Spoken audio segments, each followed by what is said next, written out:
ఈరోజు రాష్ట్ర వ్యాప్తంగా గత 2 సంవత్సరాల నుంచి మా కూటమి ప్రభుత్వం చేసిన ఒక అద్భుతమైన కార్యక్రమం సివిల్ సప్లైస్ కార్పొరేషన్ ద్వారా రైతాంగానికి అదేవిధంగా రైస్ మిల్లర్స్ అసోసియేషన్స్కి అనుసంధానం చేసుకుంటూ ఒక నమ్మకం, ఒక భరోసా గౌరవ ముఖ్యమంత్రి గారు చంద్రబాబు నాయుడు గారు, అదేవిధంగా గౌరవ ఉప ముఖ్యమంత్రి గారు పవన్ కళ్యాణ్ గారి సూచనలతోటి రాష్ట్ర చరిత్రలో ఎన్నడూ లేని విధంగా ధాన్యం కొనుగోలు ప్రక్రియ చేసిన విషయాన్ని ఈరోజు రైతు సోదరులతోటి అదేవిధంగా మిల్లర్స్ తోటి మేము ఈరోజు పంచుకుంటున్నాం.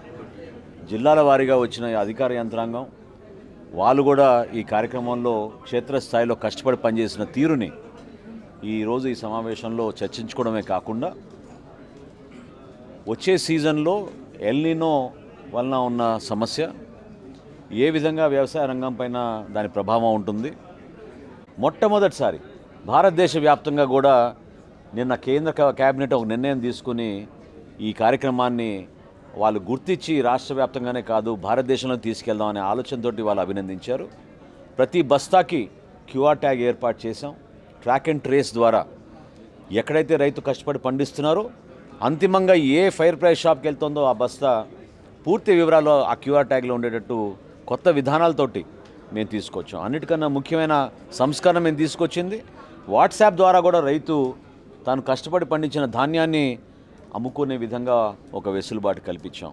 ట్రాన్స్పోర్ట్ విషయంలో కానివ్వండి, గోతాల విషయంలో కానివ్వండి, రాబోయే రోజుల్లో తేమ శాతం విషయంలో కానివ్వండి, ఎక్కడ కూడా అనుమానాలు లేకుండా ఒక నమ్మకంతో రైతాంగానికి ఒక భరోసా కల్పించడానికి ఈరోజు జరిగిన ఈ సమావేశంలో తప్పకుండా రైతు సోదరుడికి రాబోయే ఖరీఫ్కి కానీ రబీలో కానీ మా కూటమి ప్రభుత్వం అందిస్తున్న సహాయాన్ని మరింత వేగంగా ముందు తీసుకెళ్తాం. సార్, లాస్ట్ ప్రొక్యూర్మెంట్లో మీరే స్వయంగా ఫీల్డ్ విజిట్లో కొన్ని ల్యాబ్సెస్ ఐడెంటిఫై చేశారు సార్. వాటిని ఓవర్కమ్ చేయడానికి ఎలాంటి చర్య చేయబోతున్నారు?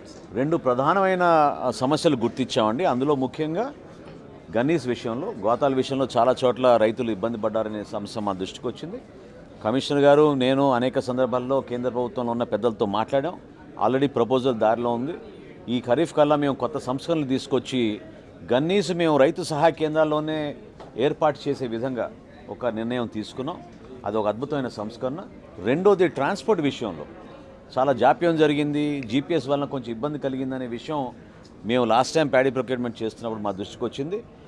అన్నిటికన్నా అద్భుతమైన సంస్కరణ ఈ సంవత్సరం మేము ఖరీఫ్లో తీసుకురాబోయేది ఏంటంటే రైతు సోదరుడికి ఏ విధంగా 24 గంటల్లోనే మేము డబ్బులు చెల్లిస్తున్నామో ధాన్యం కొనుగోలుకి, ట్రాన్స్పోర్ట్ ఖర్చులు కూడా ఈ ఖరీఫ్ నుంచి అదేవిధంగా వాళ్ళకి 48 గంటల లోపే వాళ్ళ ఖాతాల్లోకి రైతు కష్టపడి ఖర్చు పెట్టుకున్న ఆ ట్రాన్స్పోర్ట్ విషయంలో కూడా మేము ఆ సంస్కరణ తీసుకురాబోతున్నాం. ఈ 2 ప్రధానమైన సమస్యలు మేము గుర్తించాం. టెక్నాలజీని వాడుతున్నాం. ఆర్ఎఫ్ఐడి స్టిక్కర్లు, ఆర్ఎఫ్ఐడి స్కానర్లు కూడా తీసుకొచ్చి లారీ ఎక్కడుంది, ఎప్పుడు మిల్లుకి వచ్చింది, ఈ వివరాలన్నీ కూడా మేము పొందుపరుచుకుంటాం. మేరకు వ్యవసాయ శాఖ అధికారులు, అదేవిధంగా ఈరోజు ఆంగ్రో నుంచి వీసీ గారు కూడా వచ్చారు, సత్యనారాయణ గారు. ఆయన కూడా మాకు అందించిన సమాచారం మేరకు సుమారు 15% వరకు మనకి ప్రొడక్షన్ తగ్గొచ్చు అనే విషయం ప్రస్తుతానికి ఉన్న ప్రాథమిక అంచనాలు. ఇంకా రాబోయే రోజుల్లో ఎప్పుడైతే రైతు సోదరులు మన శ్రీనివాసరెడ్డి గారు వీళ్ళంతా వచ్చారు ఈ రోజున, వారి సహాయంతో కూడా మేము ఈ సమాచారం క్షేత్రస్థాయిలో తీసుకువెళ్ళి రాబోయే రోజుల్లో రైతుల్ని అప్రమత్తం చేసి మనం ఏ విధంగా ఈ సమస్యను అధిగమించాలో ఆ విషయాలు తప్పకుండా ఈరోజు మేము ప్రస్తావిస్తాం.